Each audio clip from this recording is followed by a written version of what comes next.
My name's Earl, and I'm an alcoholic. I was ready for you guys. I was ready.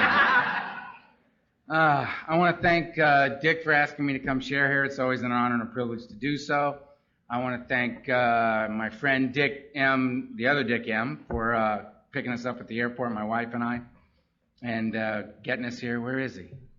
There you are. Good to see you. Stand up. Take a bow, Dick. And here we go. All right. We've had a great time here. We've had a great time. We get to see Dick and Peggy, and I got to see Clancy, and got to hear Don speak this afternoon, and heard Peggy this morning. You should have been there this morning. 9 o'clock. There's a couple of thousand people in here at 9 o'clock in the morning, and Peg made many references to SpongeBob.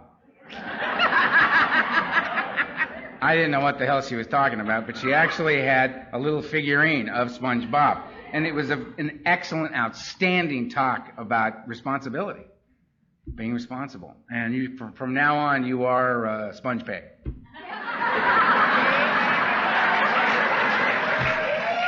At least to me. It's a great talk. Oh, God.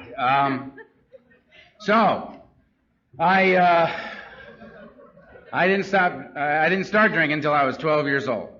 I held off as long as I possibly could. I had been restless, irritable, and discontented for quite some time prior to that. When I was 4 years old, as told to me by my mother, I would get up and I would sleepwalk through the house, and I would turn the lights on as I'd go, and I'd stand at the foot of their bed and talk to them, scare the hell out of my parents, turn around, walk through the house, turn the lights off as I'd go and get back in bed. Immediately off to the psychiatrist, age 4. It was a good start. And they ran a bunch of tests on me, and the solution they came up with was every night when I would go to bed, they'd give me a tablespoon of this liquid, and I'd drink this stuff, and it knocked me out. No more sleepwalking, no more sleep talking, no more problem. And so I think very early in my life, I got the information that if things aren't going the way you want them to, take something. And I kind of filed that away for future use, and at age 12, they ran a bunch more tests on me, and turned out I had a very high IQ.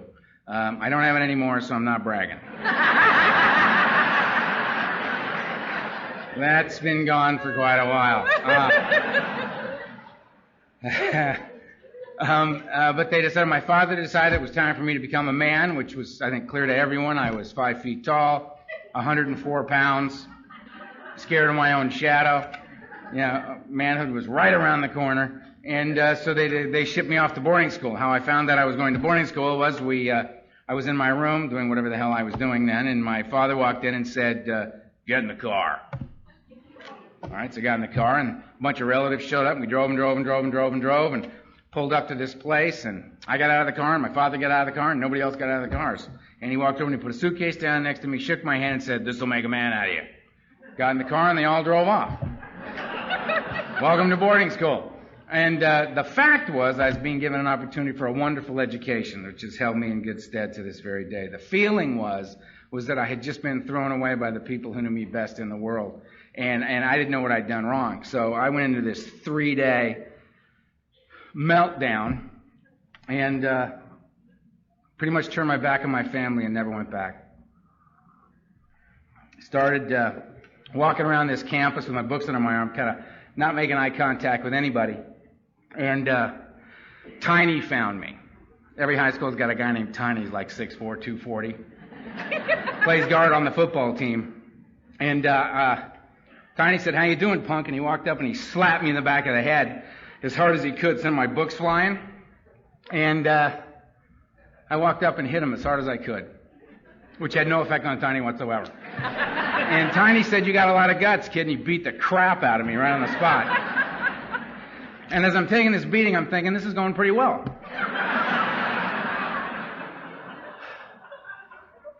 My heart is just pounding. I'm overwhelmed with Alcoholics Anonymous is what it is. I mean, I was just sitting here and I was just doing what I do all the time, which is come to these conferences and I sit down and they do the deal, and we go through the drill, and you get up and you tell your story, and then you sit back down, and we all go on about our business. And I was just sitting here, and I was just seeing all the different people from all the different states, and all of the I wish you could see this from up here. All these people, man, just a room full of dead people sitting up looking at me. You know? And I just, you know what I mean? And listening to Peggy this morning and listening to Don and then having dinner and Clancy was there and talking and it's an overwhelming thing, the power of this thing. It's just an absolutely remarkable thing. When I start talking about my childhood and my particular story and the steps that I took and how my life led me and God led me to you, I'm just completely overwhelmed with how something like that happens. I'm just overwhelmed by it. So, anyway, I took this beating from Tiny, which I thought went pretty well, and I went back to my room, you know, with knots all over my head, waiting for the bleeding to stop. And word spread across this campus like wildfire. Watch out for this little Hightower kid. He's a maniac. He attacked Tiny.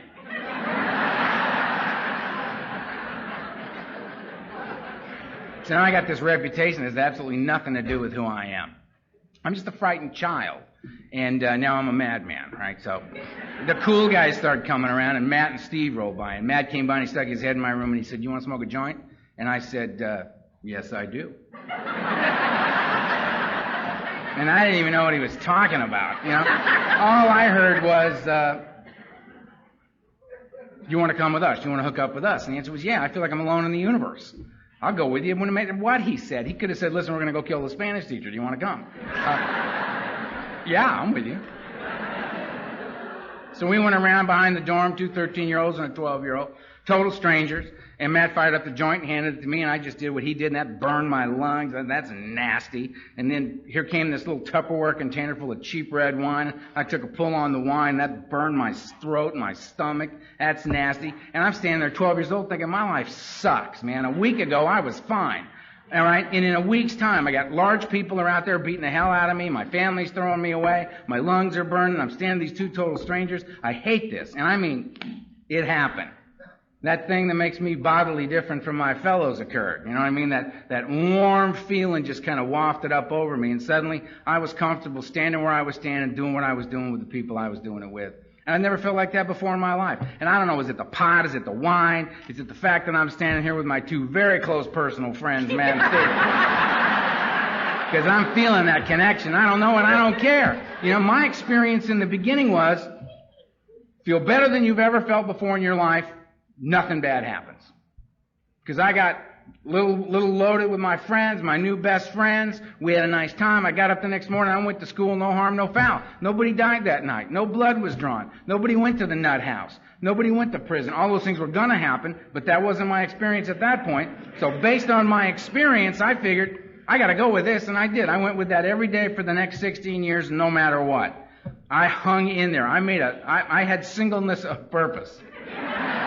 It was to be loaded. That was my thing. And it was humble beginnings, a little pot and a little wine. And I think that the fact that they have this little saying in my neck of the woods, they tell newcomers, just don't drink or use no matter what. Period. And I hate that. I mean, if I could do that, I guarantee you I wouldn't be here tonight. I'd be home not drinking or using no matter what, because I could do that. I would not get on an airplane, one of my least favorite things in life. To get on an airplane. 2 of them to get here, 2 of them to get back. 4. I wouldn't do it. I'd be home not drinking or using no matter what. I'm the flip side of that coin. I drink and use no matter what. Given a good reason, I don't stop. Problem drinker goes for the judge one more time and is told, you get another 502, another drunk driving charge, you're going to do a year in county. No more conversation. You just do it, we'll talk when you're done. Problem drinker hears that and says to himself, I don't want to go to jail. Makes the decision to stop drinking and driving and can act upon that decision. Can carry that out. Stops doing it. Me, I start wondering what it's going to be like in jail because I'm going. I just appreciate the information. Given a good reason, I don't stop. And that was the beginning for me. And the first time I drank, I got drunk. Because for me, I like the effect produced by alcohol. That's why I drank. I drank because I loved the effect produced by alcohol. And the effect that I get is it's the fear killer.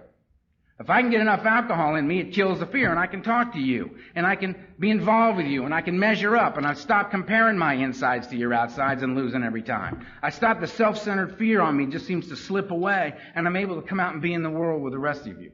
That's what alcohol does for me. Unfortunately, I've got this big barrel of emotions inside me, and there's all kinds of emotions swimming around up on top of this barrel. But way down at the bottom of the barrel, that deep undercurrent of my emotional life is fear. And that's the last thing I feel. So in order to kill it, I got to drink through it all. I got to get drunk to kill the fear. So when I drink, I get drunk. There's a thing called social drinking.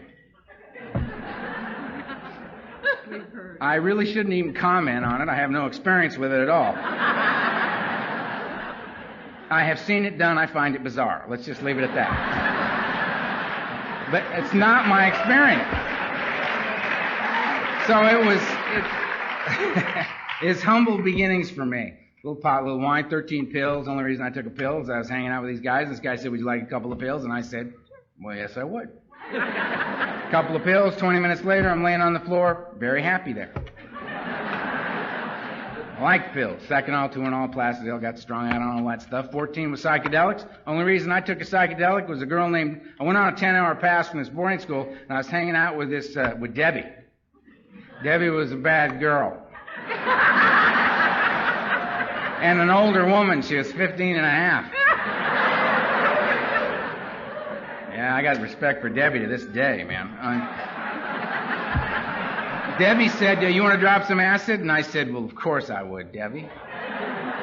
So she pulled out this little lipstick tube thing, and she spun it up in a little pill on the end. I just took it, popped it in my mouth, and swallowed it. And she said, did you take that whole thing? I said, well, yes, I did, Debbie. It was a very small pill. And she said, well, that's 3 hits of white lightning. Oh. Yeah. Next 2 days were very interesting. What I remember of them. 650 hits later, I got classified legally insane by the military, but that's a whole other story. 15, I started shooting dope, and the only reason I did that is I was on a boat in Marina Del Rey with Cammie, and Cammie said, would you like me to stick this in your body? And I said, yes, I would, Cammie. And she did, and it was one of those shots where you just go,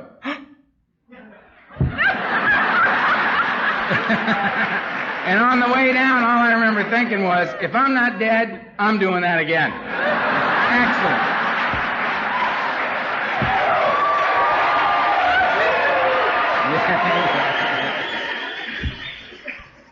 Now, I identify as an alcoholic, and I mean to show respect. I'm a child of the 60s. We were very, very focused on the drugs. Where our parents were the alcoholics. We were not going to drink ourselves to death like our parents were doing. We were going to carve out our own identity, kill ourselves in a whole new way. So we were very focused on the drugs. But the fact of the matter is this: my drug of choice is what do you got? I'm not a specialist. It's all anti-Earl medication. If I can get enough of what you got in my body, it'll kill the fear, and we can all go on forward. The problem with all of that, any information I have about my life is in retrospect. I never know what's going on when it's going on. It's always, that's what was going on back then. And the drugs would come and go. You know what I mean? There was nothing. The only thing that stayed on the table every single day was alcohol. There was always a fifth on the table. And the reason for that, in my opinion, was that alcohol is reliable. Drugs are completely unreliable. There's no quality control going on out there. You do not know what you've got till you get it in your body. You don't know. You get yourself a fifth of Jack Daniels, you go get yourself a quart of gin, you know what you got here. You're going to be okay. I could relax into whatever else was going on as long as I knew there was a bottle there. That was my best friend. That was the thing that I relied upon. You've done so much cocaine, you can't get your mouth open anymore. And it's 7:30 and you completely overshot the mark one more time. You suck a little gin through your teeth, it'll loosen you right up, and you can go on with the party. You're all right. Alcohol is reliable. It's the big dog. And in the end, for me, it was all about alcohol. All about alcohol. Because in the end, I was dying. In the end, it was I needed my medicine, and I needed it now, and I needed it to work, and I didn't have time to play around. So in the end, for me, alcohol was all it was about. I just used 3-4 grams of cocaine a day just to keep me on my feet so I could drink the way I needed to drink. That's what it was about. So anyway, all through that, 16 years old, dropped out of high school, got committed to my first mental institution. Always a nice experience. The first time's the best, usually. Ended up at my first nut house. They wanted me for 3 months of observation and a year of rehabilitation. I thought that was a little excessive.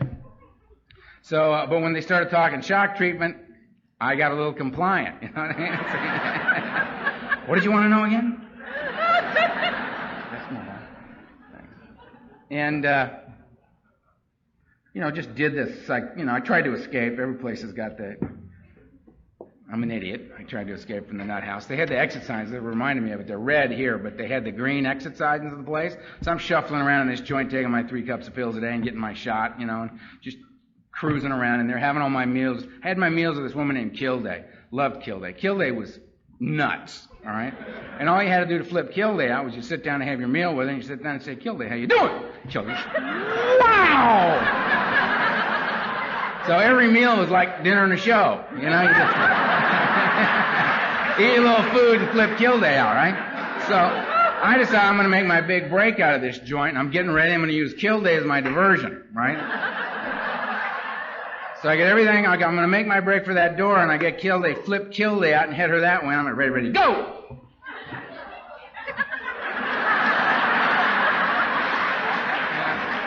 And I'm hauling ass. That's all I got. Yeah, that's a shocking moment, man. When you realize those 3 little cups of pills, man, all you got slow and stopped. From the nurse over the loudspeaker from the nurse's station, you hear, Ed, when you got a minute, you want to grab Earl? He's making a break for the door. Ed's in there having a sandwich going, yeah, I'll get him in a minute. He ain't going nowhere.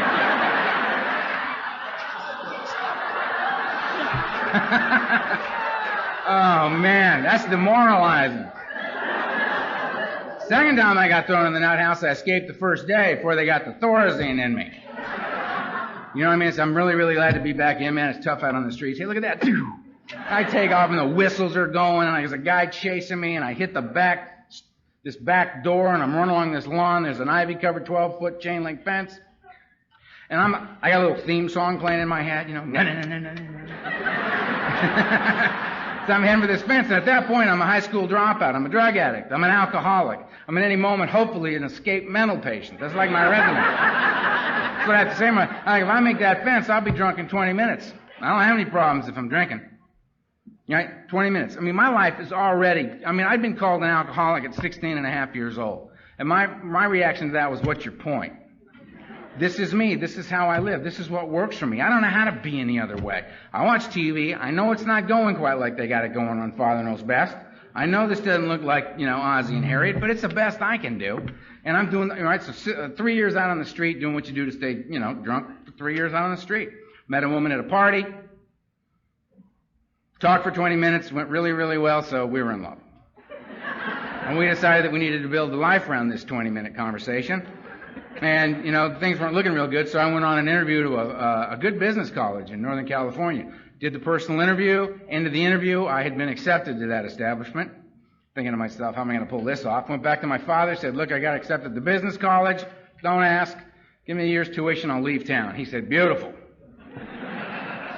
Gave me the money. Rosemary and I piled 8 pounds of hash and all our belongings in the back of this truck and drove to Northern California for higher learning. And she got a straight job, and I went to college, and I went to get my high school diploma while I was in college. It's amazing when you hand them a year's tuition, say, here's a year's tuition, the transcripts are in the mail, they say, no problem. So I'm doing this deal, and I've become a drug dealer, and I have absolutely no problem being a drug dealer because I have no morals. I have no ethics. I have no sense of family. I have no sense of community. I'm just out there on the loose like this little maniac running around. And I got this drug business going, and I'm studying marketing and production and distribution and business college. I'm applying it to my business. Business is booming. I think this is terrific. Rosemary lives with me for about 6 months, and she starts saying things like, I'm too high. And in my opinion, if you can say it, it's not true.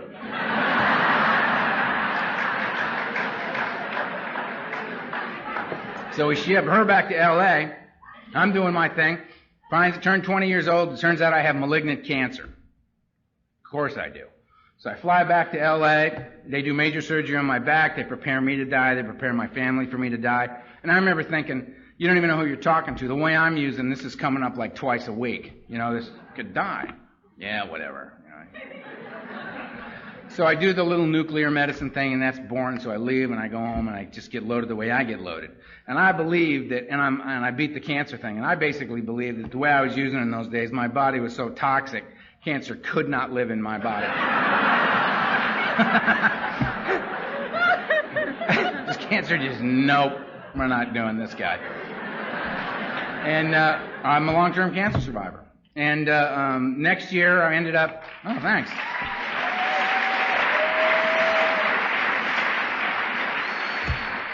Love to take credit for that, but as you can tell, I can't. I was contrary to everything everybody had to say. So I ended up back in school. My mother calls me. I'm 21 years old now. I'm a junior in college. I got a high school diploma. I'm a junior in college. I got an early acceptance to go to USC Law School. My business is booming. I'm figuring, gonna need an attorney. I'm gonna go to law school. My mother calls me and says, look, we haven't been anywhere as a family in 10 years, and we got to put this family back together. All right? And I said, fine. So I flew back to L.A., and on my 22nd birthday, we took off to fly to Guadalajara, and on the way there, the plane crashed. And my mother, my father, my little sister all died in the crash, and I didn't. And I woke up on a mountain in Mexico. My skull was fractured. My back was broken in 3 places. I had a lot of internal injuries, paralyzed from the waist down. My arm, everything was crushed. The only thing I could move was my right arm, and I was awake. And my mother was laying right over there, my little sister Kimberly was over there, and my father was laying right over there. And I couldn't get to any of them to help them. So I laid there and I watched them all bleed to death in front of me. And I had a little talk with God, and I said, you know what, God, any God that would take somebody like Kimberly and leave me here, I have no use for a God of this type. And I renounced God. Some guys came up and they scavenged the plane wreck. And I took my wallet out because I wanted to know my name. I knew I was dying, but I wanted to know my name for some reason. This is just who I am. The guy took my wallet, took the money out of it, and threw it back on my chest. I went through, scavenged the wreck, went back down, left me there to die. And I had no more love for you either. I was out of the game. I had no love of God. I had no love of my fellow man. I was just an angry, frightened, insane alcoholic laying there. Some guys finally came up and they took me and put me in the back of a flatbed truck with my mother. And they drove us to an aid station, and they tagged my mother dead, and they tagged me dead, and they sat there smoking cigarettes waiting for me to die, and I didn't die. So they finally took me to a Hospital Fatima in Los Mochis, Mexico. And they found out who I was, so the federales show up. We don't need to get into that, but... Then they interrogated me for 3.5 days, wouldn't give me anything for pain, wanted to know what I was doing back in Mexico. Finally called some friends in Northern California, called some guys in Mexico City, flew in a plane, plastered me from the neck down, and got me out of Mexico, stayed in a hospital in Southern California for quite a while. Told me I may or may not walk, I'd probably have a withered left hand, I'd be blind in my left eye. And I remember thinking, you don't even know who you're talking to, man. I'll get out of here. And I got a special brace made for myself, and a friend of mine brought me a cane, and I had hair out like this, and a beard, and psychotic. And I got out of that hospital, and I went on my last run, and it lasted for 6 years. And I'm talking a 6-year run where I didn't have any of those anchors. I mean, Don talked about it this afternoon. I didn't have a family to hold it together for. I didn't have a career to hold it together for, a wife or kids. Any particular goals or anything. I didn't have anything to hold it together for, so I just let it rip. And I was loaded like a madman for 6 years. I was sober on 3 different occasions. They were for 72 hours each. When I would go into a little bootleg sanitarium in Hollywood and pay them $150 cash, give them all your stuff, they strap you to a gurney, shoot you full of anticonvulsants, and let you rock. At the end of 72 hours, they either sent you home or to the morgue, and they didn't really care which way you went. They had their money.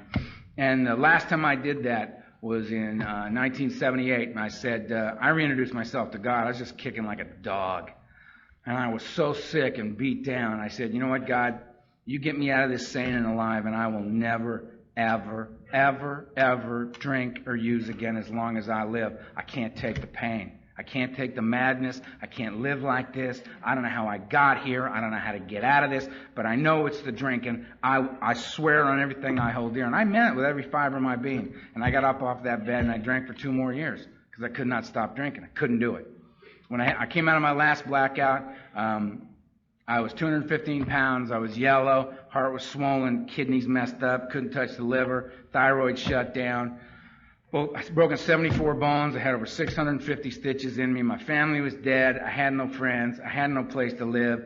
Both my hands were broken. They were deciding whether or not to charge me with attempted murder. And I had what they call around here a moment of clarity, where I saw it for what it was. That the cops didn't do this to me. The DEA didn't, the FBI, my father, God, they didn't do this to me. This is on me. I'm an alcoholic, and if I don't want to die, I got to find a way to live free of this beast. And I threw up my hands and I said, help me. And they took me by ambulance to a place, and they pumped my stomach and said, just get him out of here, he's going to die. I was just a pathetic, drunken boy. And they took me to another place, kept me 5 days. I got worse, and they took me by ambulance to a place down in Long Beach under the care of a Dr. Vicky Fox, who saved a lot of alcoholics like me. And I stayed there for 17 days of detox and then 30 days on a free bed. And how you earned your cot was you stayed in it. There were 21 cots on each side of the room with sheets drawn between them. And you kicked. And if you threw a seizure, they'd just hit you up, shoot you full of anticonvulsants, and throw you back in the cot. You know what I mean? And if you didn't want to do it, just get up and leave. There's a line of guys literally dying to get one of those cots. And I hung on to that cot for everything it was worth. And when I left there, they said, if you don't want to die, you better go to Alcoholics Anonymous, because it's the only place a guy like you has got a shot. And I had been beaten into a state of reasonableness by alcoholism. And I said, okay. And I walked into the basement of a church on a Friday night. I was just talking to Clancy about it at dinner. The Tri-God group in Culver City. And I walked in the basement of the church Friday night, 8:30 meeting. And I sat in the back of the room with my arms folded, my best tough guy look on my face, mad dogging everybody. Because I was physically stone cold sober, but my alcoholism was in full effect in my mind. I was still thinking like the guy that was out there on the street. So I sat in the back of the room with my arms folded, and I checked the doors and the windows. I looked around the room trying to find out who's got the juice in here, who's got the power. I'm going to slide up on you. I'm going to burglarize your conversations. I'm going to find out what the deal is in here, and then I'm out. That was my plan. I sat in the back, and people looking at me, and it was just, what? What do you want? But every meeting's got a new guy who's just caught fire with Alcoholics Anonymous, and he's going to give it away tonight. He didn't see the looks I was giving him, and here came Vegas N, with 9 months, coming right at me, hand out, smiling, excited to just see new guy, right? And he's not having it. He just comes up and says, hi, my name's Vegas, I'm an alcoholic. And I said, so what? Ain't exactly the highlight of my life, pal. I don't know what you're so happy about. Get away from me. And he looked at me and he said, keep coming back. And a couple of guys over there went, yeah, see that? Vegas told the new guy, keep coming back. Very cool, very powerful. And I'm sitting there. Well, my reaction was, okay, keep coming back. I get it. Not. I don't know what you're talking about, apparently. You all know what that means. You understand the deep spiritual significance of keep coming back. I don't. You win. I lose. Once again, loving AA so far. Thanks, Vegas. I'm sure when I'm at home pacing, getting my hour of sleep a night, I get tonight. It's about 3:30 in the morning. I'm losing my mind. I'm sure that keep coming back thing going to be real handy. Thank you. And if you're new and they do that to you, if they do that, keep coming back. One day at a time. Hey, just turn it over, will you? Will you just turn it over? I hope you have more guts than I had. Just step up and say, excuse me, don't understand the deep spiritual significance of one day at a time. Would you mind expanding on that for me a little bit? Where I got sober, if they were honest, about 70% of them would say, I don't know what it means either. They said it to me when I came in. I'm just saying it to you. Hey, there's a guy over there who reads the big book. Let's go ask him. Maybe he knows. Just a little opinion of mine. So I'm sitting in the back, and this old-timer gets up. And he's an ex-boxer, a wino, and a Skid Row guy. So I immediately knew, this guy's got nothing for me. I'm none of those things. Because I could spot the difference between you and me in a heartbeat. You're a woman, you don't know about me. 5 years older, 5 years younger, you don't know about me. It's not better or worse, just different. You come up through something different than I do. Right? You black, you gay, you Hispanic, you Asian, whatever you may be. I mean, I got the wagon circle so tight by the time I got here, man. If you're not Earl, you don't know about me. So I don't got to listen to you. But the beautiful thing about the way I got to Alcoholics Anonymous was this old timer gets up and says his name's whatever and he's an alcoholic. I didn't have anywhere to go. I had absolutely no place to go. So I just sat there. And this guy talked openly and honestly about his feelings as a man, and he did it with this grace and this dignity that I had never seen before. I'd never seen anybody do that. And it was profound for me. This guy, the way he talked and what he was talking about was profound for me. None of it was sticking, but just the experience of him was remarkable for me. And then it was like he looked right at me and said, you know what, I don't care whether you like what I got to say or not. You don't like it, go to another meeting. And I loved that because it made it clear to me he's not selling me something, he's sharing it with me. If I want it, I can have it. It's for free. Don't like it? No problem. Go to another meeting, maybe you'll hear somebody you can identify with. And I thought, that's cool. Now, I thought that with a look of absolute disdain on my face. Thinking, right. Inside thinking, cool, I'm coming back. I'm coming back, but I can't let anybody know how I'm feeling. And I've never left you. One day at a time I've been coming back, and I'm over 22 and a half years sober now. And I couldn't stay sober for it.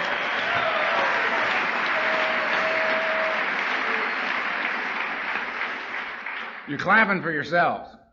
Because I guarantee you, none of the success of my being able to stay sober for over 22 years has anything to do with as Earl sees it.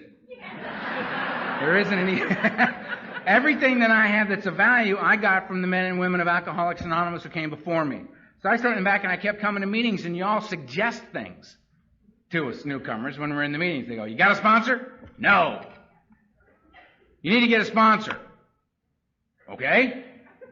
What the hell is it? Sponsor somebody who's got what you want.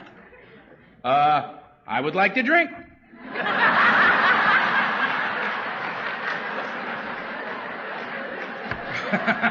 Maybe it's a little early to be throwing the ball back in my court. What I have since come to believe is that I want a sponsor who's got what he wants.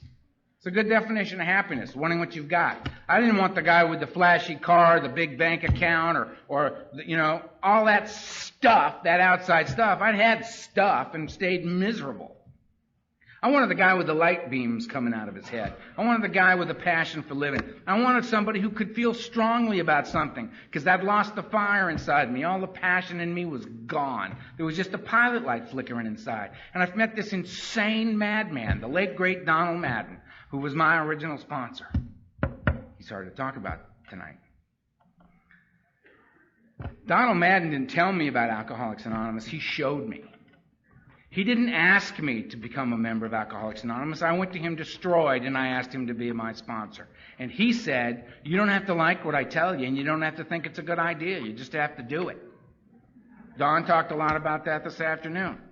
That this is a program of action. I have come to understand that it is not what I know that will keep me sober. It is what I do that will keep me sober. I must take these actions. It's the chop wood and carry water plan, man. You got to chop the wood and carry the water of AA. I can sit in meetings till kingdom comes, sitting there waiting for the words and the wisdom of the men and women who've gone before me to just wash over me and somehow stick inside me. But if I want what they got, I got to do what they did to get it. I got to do what they did to get it. And I wanted to be a free man. I've been a slave to alcohol and drugs since I was 12 years old. And I wanted to be a free man. And I was sitting in a meeting of Alcoholics Anonymous with alcoholism in full effect. The obsession of my mind was in full effect. And I went to this guy, Donald Madden. He said, he'd call me up and he'd say, we're meeting at Ohio Street. We're taking over the meeting. Be there at 7:30. Click. He never called up and said, Earl, would you like to go to a meeting? How do you feel about a meeting? If you have a little extra free time, would you pick Ed up on the corner of 6th and Santa Monica? He'd appreciate it. If not, just let me know. We'll get somebody else. He just said, go to the meeting. Pick Ed up, bring him to the meeting. He just, I thought, nobody ever asks me anything around here. Nobody wants to know what I think. I actually said that to him once, and he just looked at me and smiled, and he said, that is correct.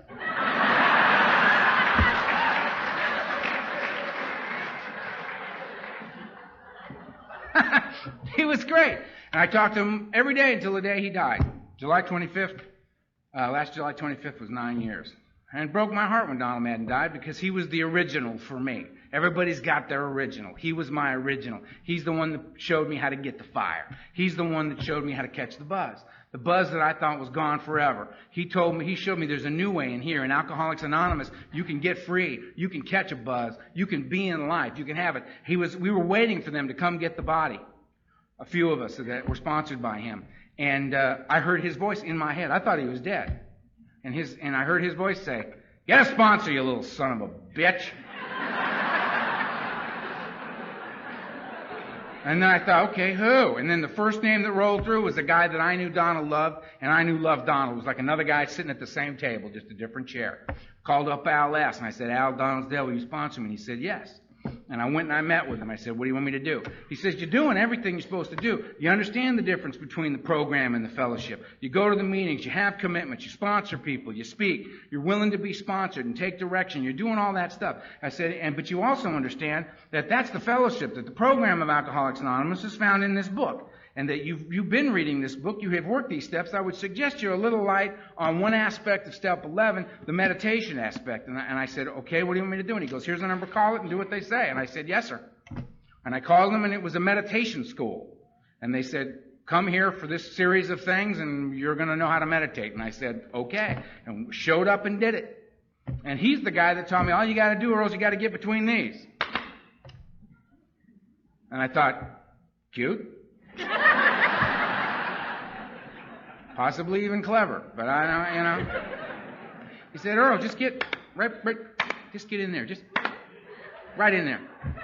It's all you're after." I said, "What are you talking about?" He goes, "It's just right here, right now, Earl. There isn't anything else. There's nothing else but right here and right now. You know, there's a dance after this. Maybe. We don't know yet."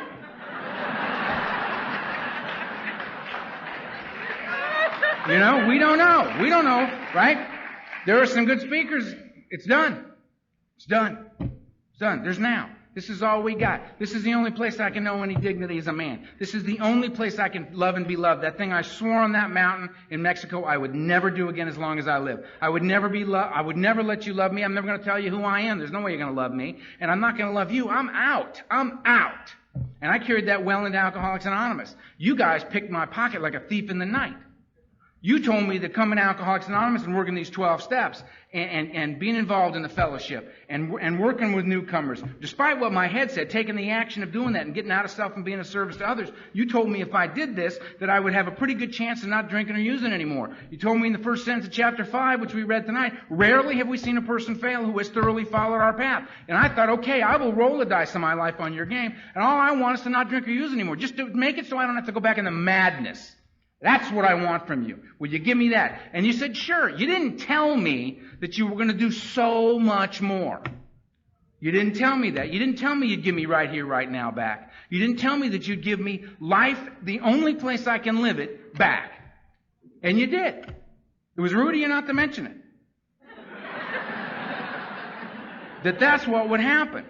I mean, my whole thing was, I like heroin, I like alcohol, I like barbiturates. These are a few of my favorite things, all right?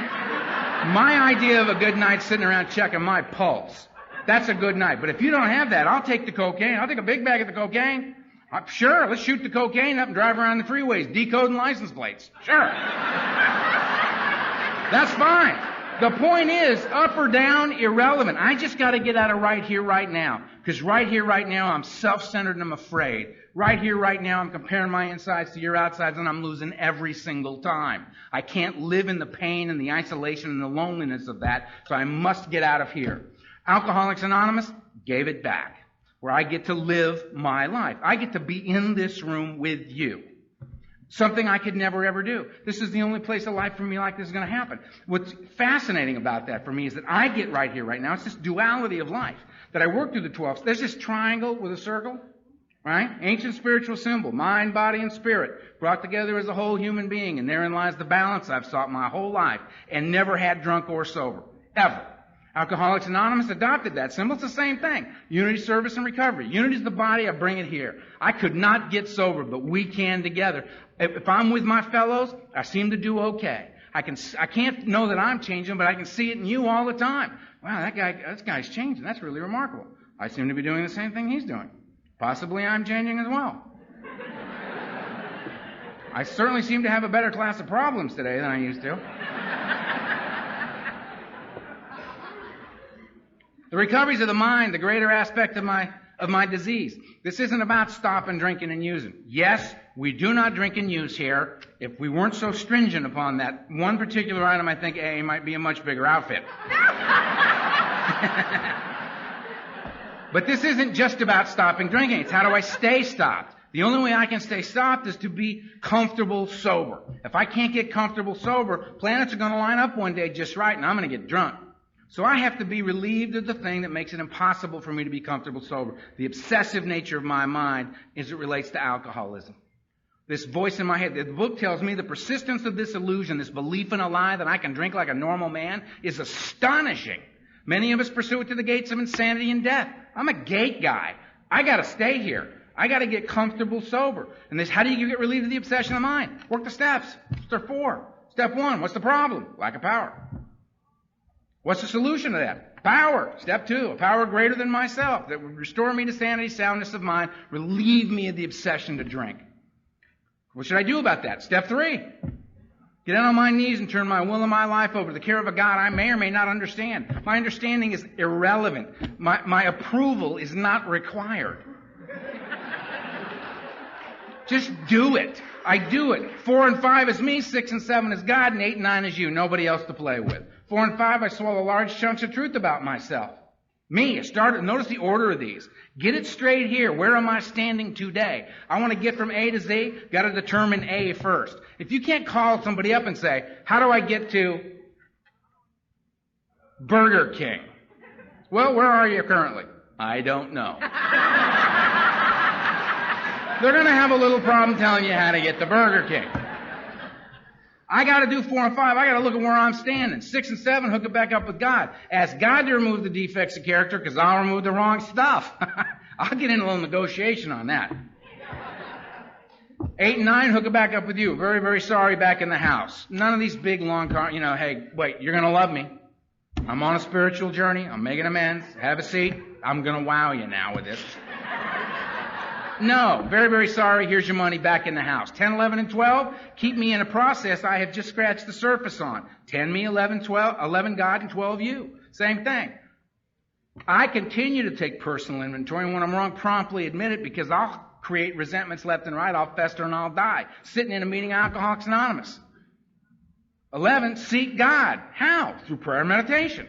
What do I pray for? Knowledge of His will for me and the power to carry that out. Why do I meditate? To quiet the mind so that when the answers come, I can hear them.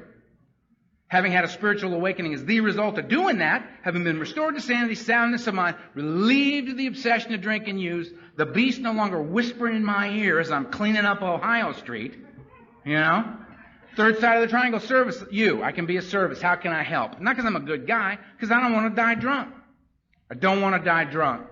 So I'm of service to other people. And suddenly, as I'm focusing on not drinking and using and I'm helping this guy out, I'm going there, and all this life seems to happen. And suddenly I call my sponsor one day and I say, Donald, something terrible has happened. And he says, what is it? And I said, I love you. And I was serious. This is not good. Because now if he's there, if he's not there, I care. I care. What the hell happened? And he just said, oh, I know. Click.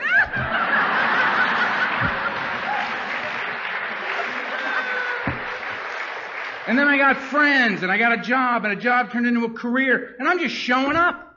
I'm calling up my sponsor. I'm talking to the guys that I'm hanging with sober. I got clear minds around me now instead of these maniacs I'm running with, right? And life starts to happen because I'm out of the way. I'm not in the way, and this life starts to happen. Now I got this amazing life. I sponsor a legion of guys who sponsor a ridiculous number of other human beings. Right? I have this life. It's like, I talk to my wife all the time. It's like, my life seems to have set up, I cannot escape you now. I don't know how it happened, but I'll be thinking, you know what, I'm sick, I'm tired, I've had it, I need to take a few days off, the phone rings. Yeah, right, Louie, how are you? All right, well, here's what we're going to do. You're just always around. You're always there. And I have to be with you all the time. It's how I've tricked myself into this life. And if you're new, congratulations. We understand. I know you think, no way, they could understand. Way. We do. We understand better than you do. We understand better than you do. And we're really glad. When we say we're glad you're here, we're not lying. We're not glad you're here because, we're going to now get 10% of your income. Or we got one more guy to stand at the airports handing out big books. It's not what we do.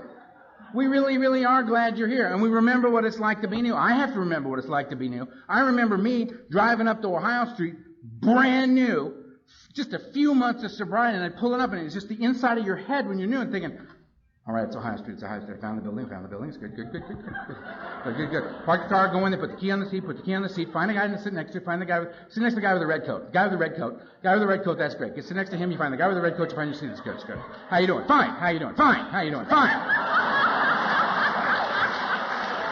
They start the meeting.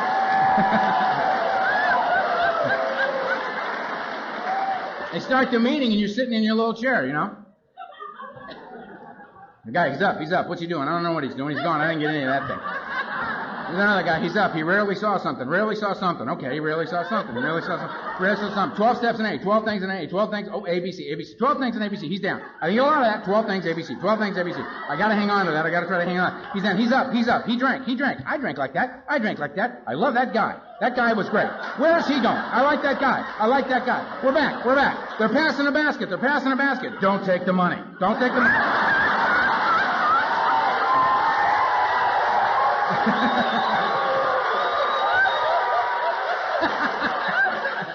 Good. Don't take the money. Okay, we're up. Where are we going? We're going. Smoke. I smoke. We'll go. We'll smoke. Ringing the bell. What are we doing? We're going back inside. Where's the guy with the red coat? Red coat. Where's the guy with the red coat? Sit down. How you doing? I'm fine. I said I was fine. All right? I'm fine. They're reading 12 things. Those aren't the same 12 things. 24 things ABC. There's another guy. He's up. He was saying. He said, I drank like that. Oh, forget that other guy. I love this guy. This guy is terrific. Who is that guy? What is he talking? I felt like that. How does this guy know how I feel? This is amazing. Be calm. This guy is amazing. He's down. I love that man. He's down. Another guy's up. He's up. We're up. They got me. We're up. We're praying. All right. We're praying. Yeah, I know this prayer. Prayer. And then I would walk out of the meeting and somebody would say, what did you think of the meeting? I'd say, it's great. And I would cry all the way home and try to figure out what the hell ABC was and the 24 things. And get an hour of sleep, and I'd get up and I'd go do it 2 or 3 more times the next day. Trying to find, and that was me in the beginning. So when I take a newcomer to a meeting to hear Al S. talk, or Clancy talk, or Don talk, or any number of amazing speakers on Alcoholics Anonymous, and I'm thinking, look at this is really cool. This guy's breaking it down, and this guy's here, and I'm a chain, and the human thing, and the whole thing is going, and it's great. And we walk out of the meeting, and Louis looks up and I say, what do you think of that? I think this is unbelievable. And Louis looks at me and says, I look at him and say, how you doing, Louis? And he goes, how was the meeting? Fine. He gets his turn. You get your turn if you're new in here. We're cool with it. This goes way past not drinking or using. There is a buzz to be caught here, and the cool thing about it is, for me to feel I had an exciting evening meant I heard a bullet go by. That was exciting. I could feel that. But I was so dead inside, it took something like that for me to get excited. Now, I get to marvel in the ordinary. I get to marvel in the course of my day. My wife and I got a house in Studio City.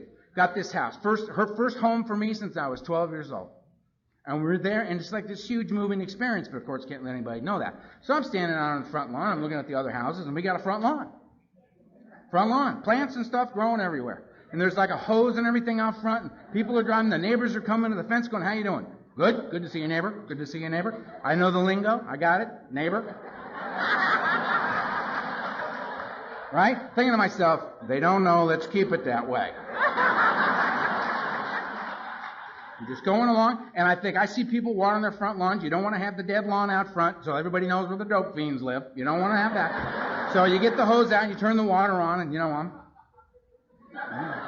throwing the water on. All of a sudden, I'm having this little moment. The light's coming through the trees on our street, these beautiful sycamore trees, and there's water on the leaves, and they kind of do a little prismatic effect, and it's just kind of looking kind of very cool, and I'm just kind of settling into this. I'm thinking, this is cool. This is very cool. I'm liking this. And suddenly it occurs to me, if I'm not mistaken, plants are alive. And if I'm also not mistaken, plants breathe in carbon dioxide and out oxygen. Now, I'm standing right over here, breathing in the oxygen and breathing out the carbon dioxide. We got a little thing going here. This is nice. This is a little more water for you, my brother. This is a little more water for you, my sister.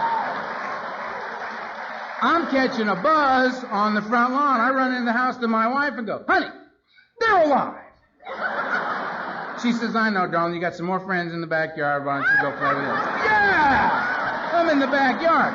Guy driving down the street sees man on front lawn watering plants. Now what's happening? Alcoholic on front lawn catching big, big buzz. That's what's going on. You may have to stand in line. I get to.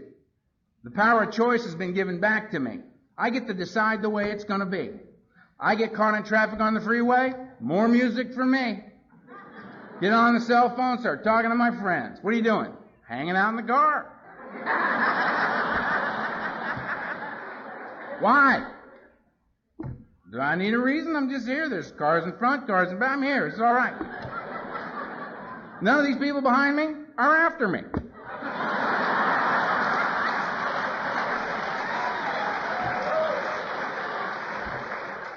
All that, you're new, all that, Alcoholics Anonymous. Buzz, all you meditate, you breathe in, you breathe out, you're coming out of your skull from a different angle. Alcoholics Anonymous, right between those, big buzz, today, now, peace, joy, purpose, value, friends, loving, being loved, hope for the hopeless man. It's an absolutely phenomenal deal. If you're new, come on.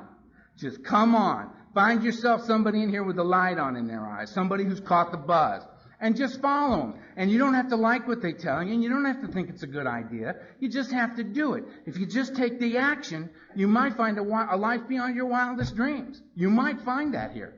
I did. And I'm a hopeless, hopeless man. I couldn't do anything. I've done two things right my whole life.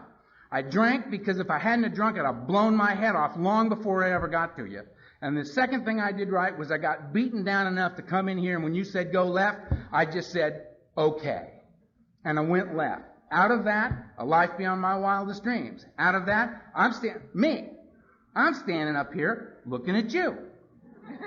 Very strange. It's a very strange thing for a self-centered, frightened person like me. What's happened is that I'm sitting in front of about 3,000 people, and I can honestly tell you, you alcoholics and drug addicts, I love you. I do. I don't know you, but I do. Because we're here together. Room full of dead people sitting up pretending they're paying attention to me. It's an absolutely remarkable thing. I wish you the hardest thing, I think, for people like us to find. I wish you peace. Thanks a lot.